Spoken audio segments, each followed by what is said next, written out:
अस्सलाम वालेकुम dear student. आज 10th क्लास के स्टैटिस्टिक के चैप्टर में कुछ इम्पॉर्टेंट चीज़ें हैं जो आपसे डिस्कस करनी हैं। तो आज के इस एक ही लेक्चर में या एक ही क्लास में इंशाल्लाह आप इन सारी चीज़ों से फैमिलियर हो जाएंगे। जैसे कि मैंने लिखा है मीन क्या होता है, मीडियन क्या होता है, मॉड क्या होता है, ये तीन बेसिक चीज़ें। इसके बाद हम आएंगे फ्रीक्वेंसी किसे कहते हैं, कम्युलेटिव फ्रीक्वेंसी किसे कहते हैं, CF, और इसके साथ टेली बार भी मैं आपको बताऊंगा। ठीक है, टेली बार बनाना, ठीक है, टेली बार बनाना, ठीक है। और इसी तरह फिर हम ग्राफ की बात करें तो ग्राफ में हम ये सीखेंगे कि हिस्टोग्राम कैसे बनता है और पॉलीगॉन कैसे बनता है। पॉलीगॉन को हम ओगिव भी कहते हैं। तो बहरहाल 1 2 3 4 5 6 7 8 चीजें हम यहाँ पे इस एक सेशन में इंशाल्लाह कवर करेंगे। ठीक है, so let's start. Dear student, मैं ऐसा करता हूं कि आपके लिए एक क्वेश्चन यहाँ पे शो कर देता हूं। बहुत ही आसान एक क्वेश्चन होगा जिसको मैं यहाँ पे स्क्रीन पे शो करूंगा। Let us have number of, ये मैं क्वेश्चन लिख रहा हूं,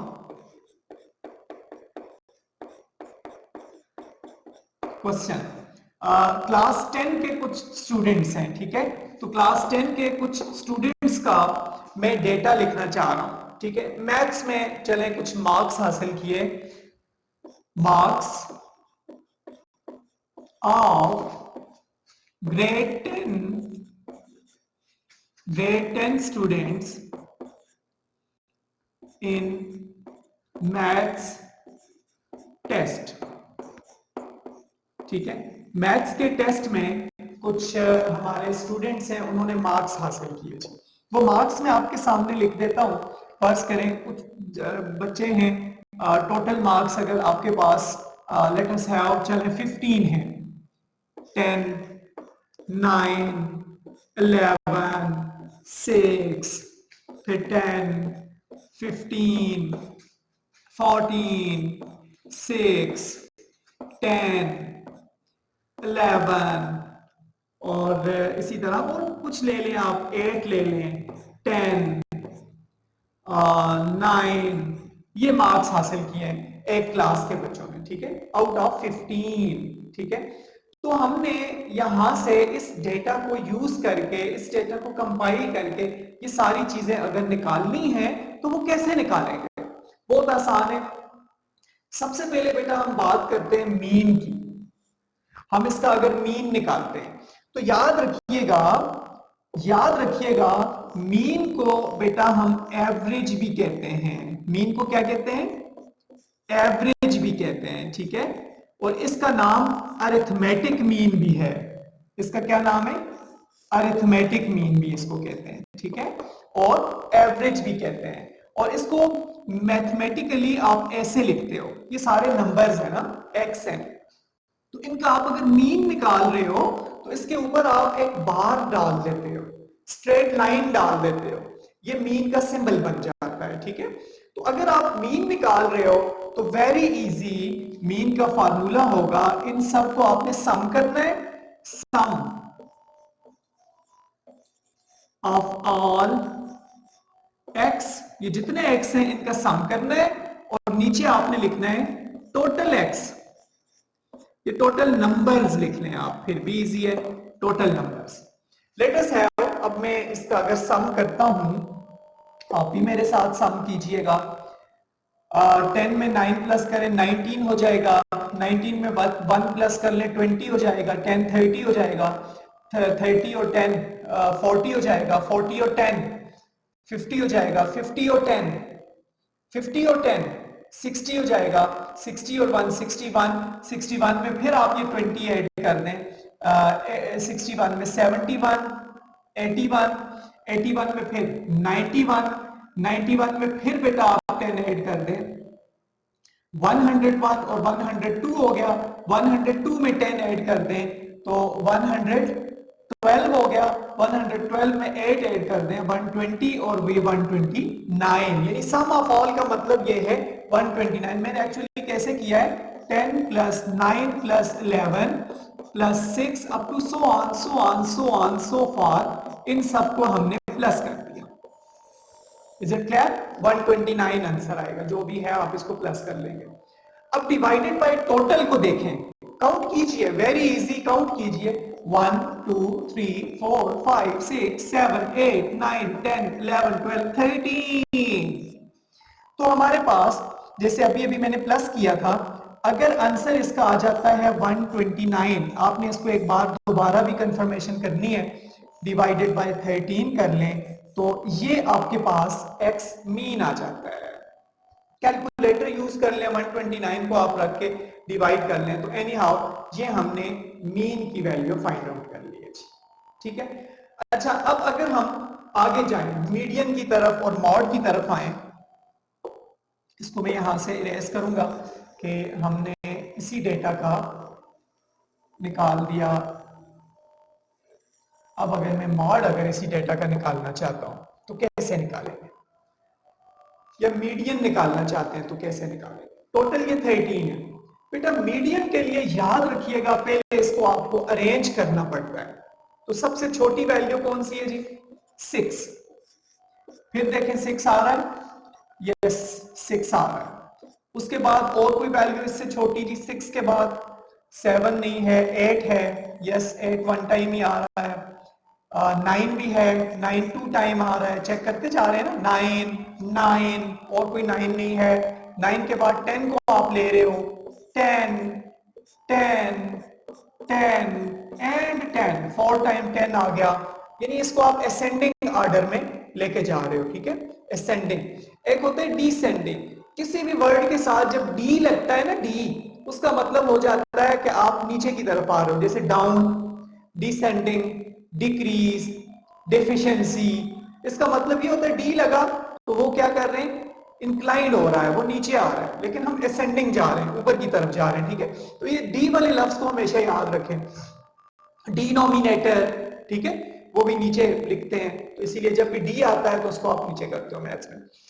एनीवेज 10 हो गया, 11 1 11 2 11, दो हमने 11 भी लिख लिए, 12 नहीं है मुझे नहीं लग रहा, 13 भी नहीं है मुझे नहीं लग रहा है, 14 है, और 14 एक ही है जी, यस, और 15 भी एक ही है।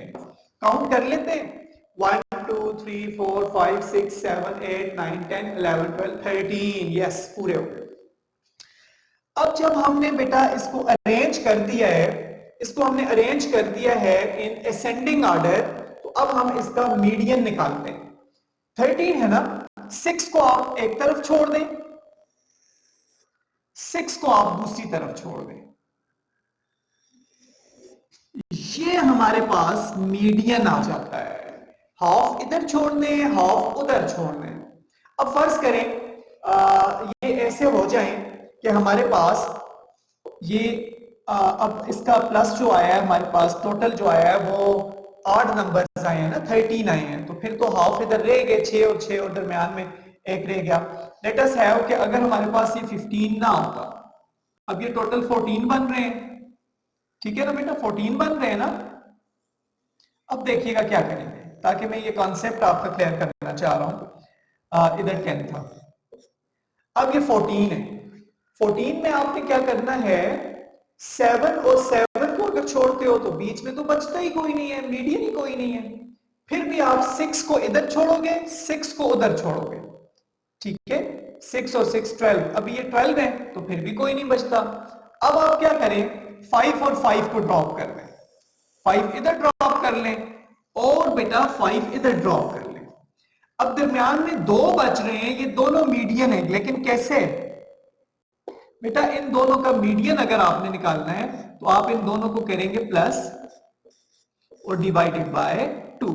अब फॉर्चुनेटली यहाँ पे वैल्यू ही सेम है तो आंसर 10 ही आ रहा है, लेकिन अगर ये वैल्यू डिफरेंट आ जाती है तो उनके प्लस से और वैल्यू आती है, तो ये 20/2 फिर भी 10 ही आता है आपके पास।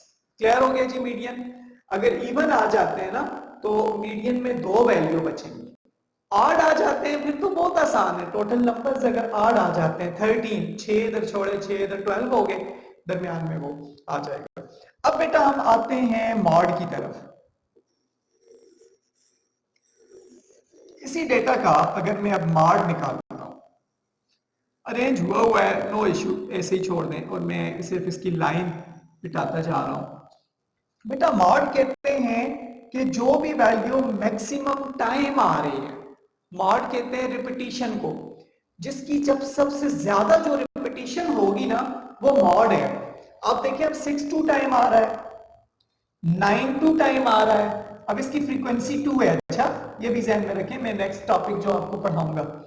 अच्छा 10 टाइम आ रहा है, तो इसका मॉड आपने निकाल लिया, जो वैल्यू सबसे ज्यादा टाइम आ रही है, और मॉड को इस तरह से ऊपर मद डाल देते हैं, सिमिलर का साइन मैथ्स में इसको कहते हैं।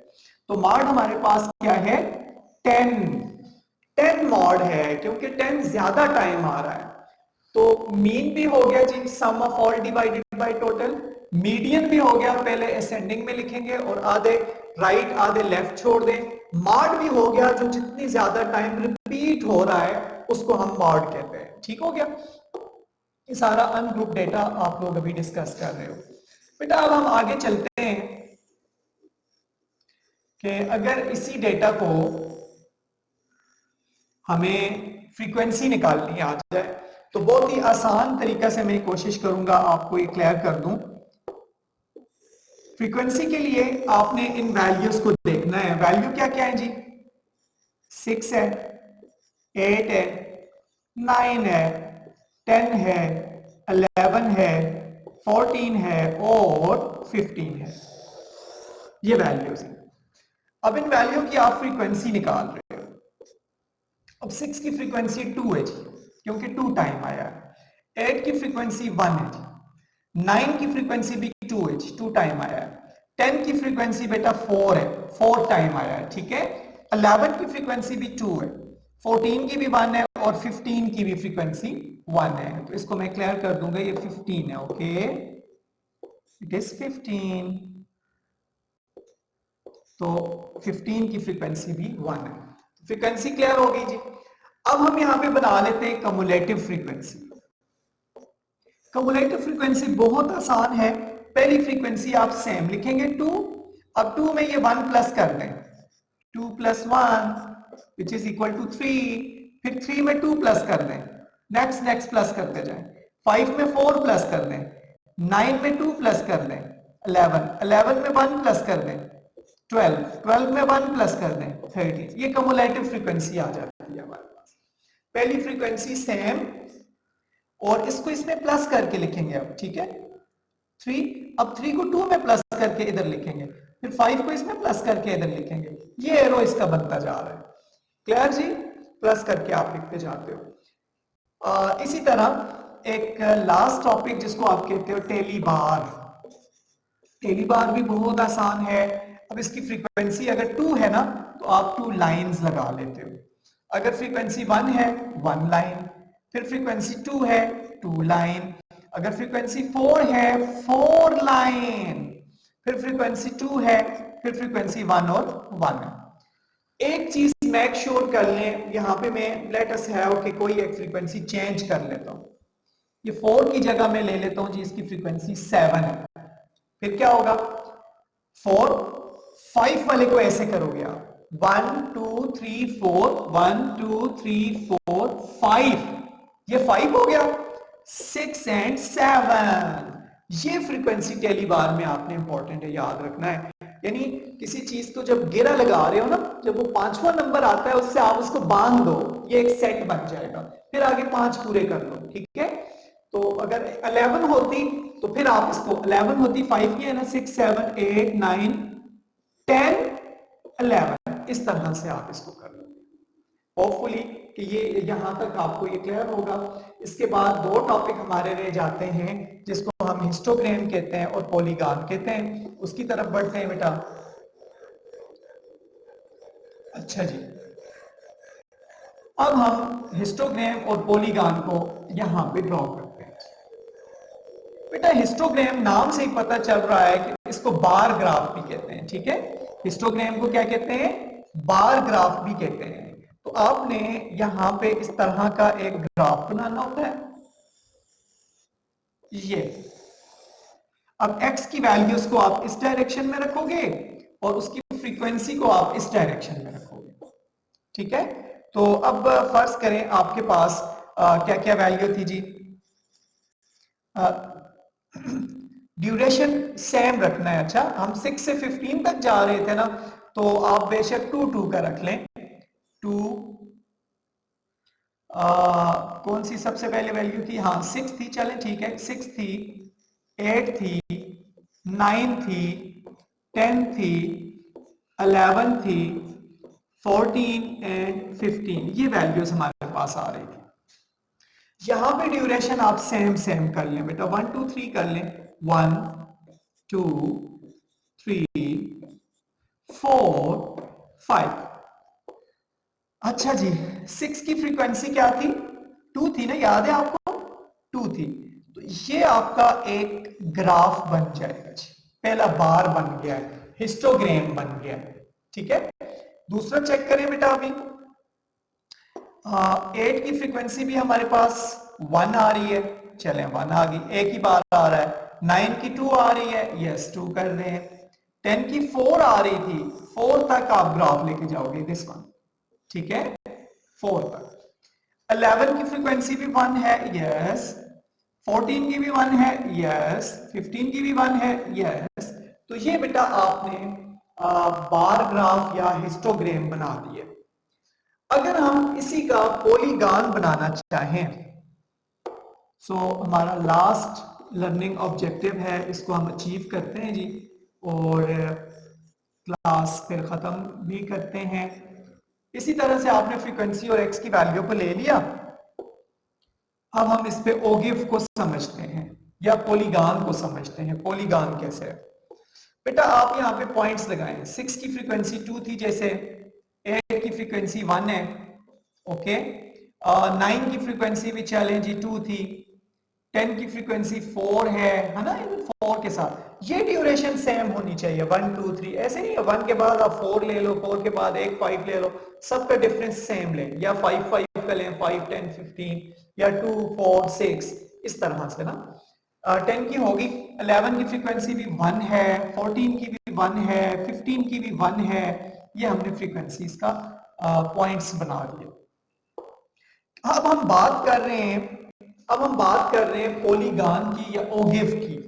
बेटा फर्स्ट को आपने सेकंड से मिलाना है, सेकंड को थर्ड से, थर्ड को ऊपर, फिर इसी तरह ये हमारा बन जाता है पॉलीगॉन, या इसको आप ओगिव कह देते हो, ठीक है। सो आज के सेशन में हमने मीन, मीडियन, मॉड फ्रीक्वेंसी, कार्बोलैक्टिक फ्रीक्वेंसी, हिस्टोग्राम और पॉलीगॉन ओगिव को डिस्कस कर दिया। बास क्वेश्चन में हिस्टोग्राम भी बनाना पड़ता है आपको और पॉलीगॉन भी, तो इसको जरूर देख लें। इसके नीचे ऐसे आप बना लेंगे, ये बार भी बना लेंगे, तो ये दोनों चीजें शो हो रही हैं, क्लियर, देख लें ये दोनों चीजें, यानी हिस्टोग्राम भी शो हो रहा है और ओगिव भी शो हो रहा है, आपके बार भी बन गए और आपके साथ ओगिव भी है।